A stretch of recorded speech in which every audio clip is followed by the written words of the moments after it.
Hello, I'm Michelle Jorgensen, and this is Mount Mahogany Steak Self-Reliance video.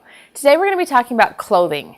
Now, clothing is not something that you typically think about when people talk about storing for an emergency, right? What do you think about? Food, that's usually the first thing people think about, maybe some first aid supplies, those kinds of things. But clothing is very, very important. Now, obviously, your closet is going to be your first line of, or first source of clothing, and hopefully you're going to have some things that you can use already in your closet if something were to happen. But there are some things that you may want to add to your storage to be able to prepare ahead, because we don't live in disaster conditions right now. You have to think about rain, cold, snow, and even extreme sun. And so some of the things that we use aren't necessarily the best for those kinds of situations.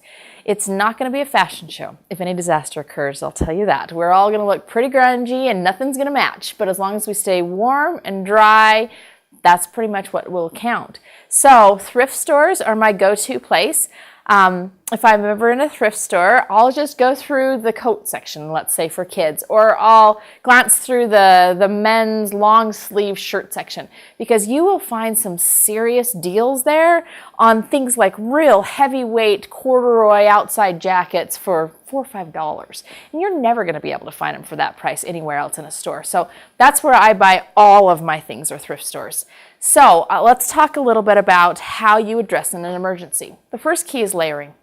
Now, the reasons layers work so well is because air is trapped between each layer, and that air is actually an insulator. So the more layers you have, the more insulation you have.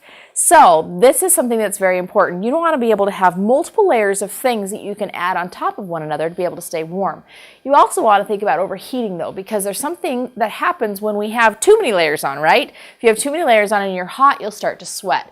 Well, that sweat will get into those materials and those layers and will basically lose the insulating properties, and that water will go right to your skin and chill you and take the heat from your body away from your body. Water is a conductor, so it takes the heat from you away from your body once you sweat, which is great when you're too hot, right? But you don't want that in kind of a disaster situation where maybe you just have on too many layers.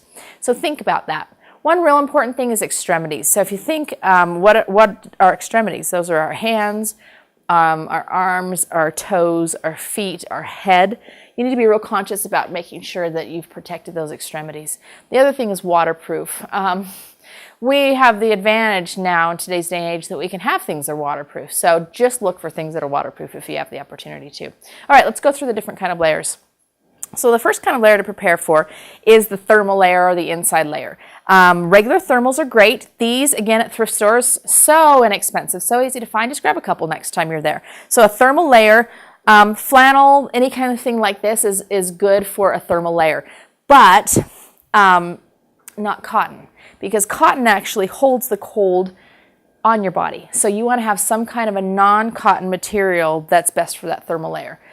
The next is a wool sweater or jacket. Wool is amazing at keeping the heat on your body and the cool away. It also is wicking.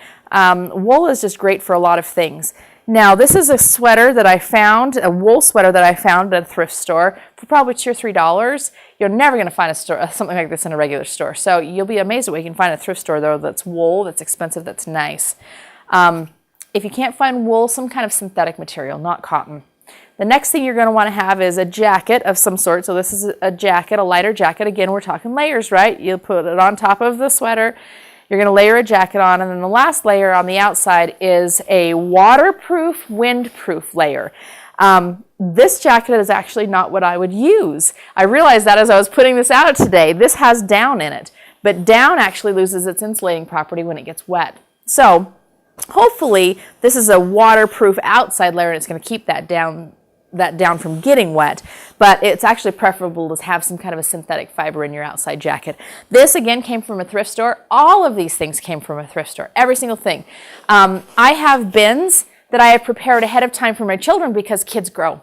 So I'll look 3 or 4 sizes bigger than what my kids are right now, and I'll just grab a couple of, sweaters, thermals, a jacket.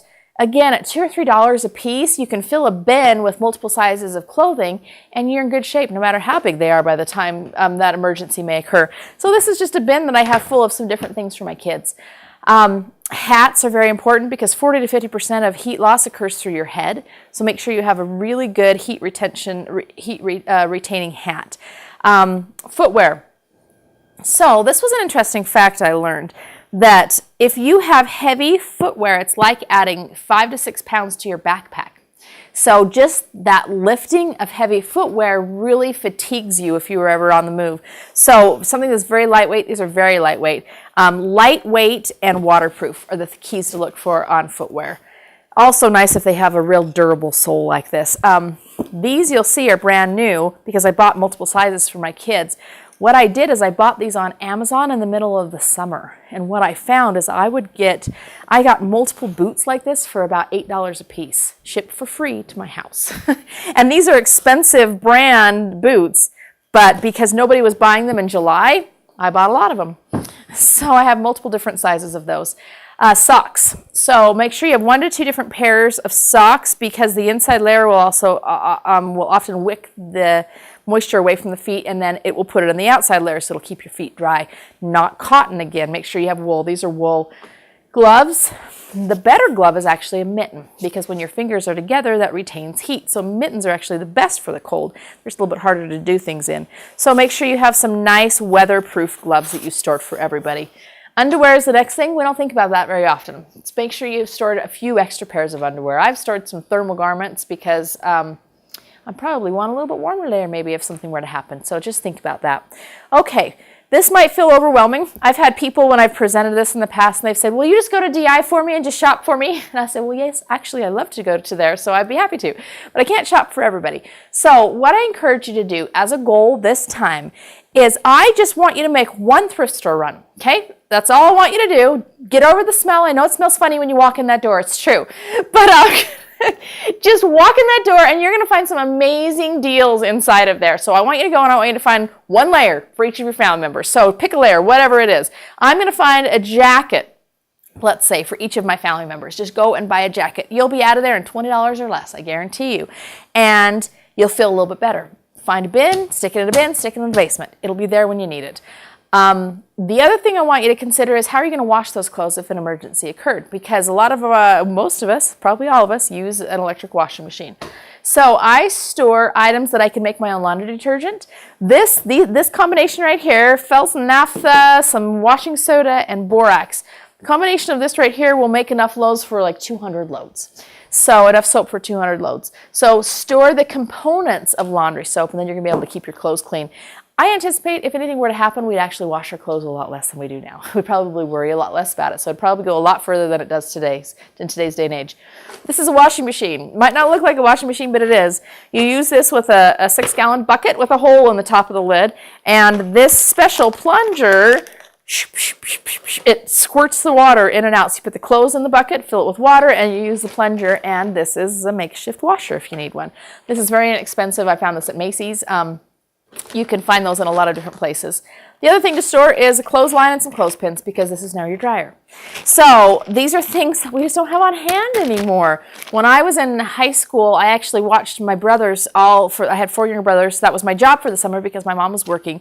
And the dryer broke that summer and she never got it fixed all summer long. So I learned how inefficient it is to dry your clothes outside. For energy efficiency, it's great, but time-wise, it was not so great. It took a lot of my time. But absolutely works if you have to.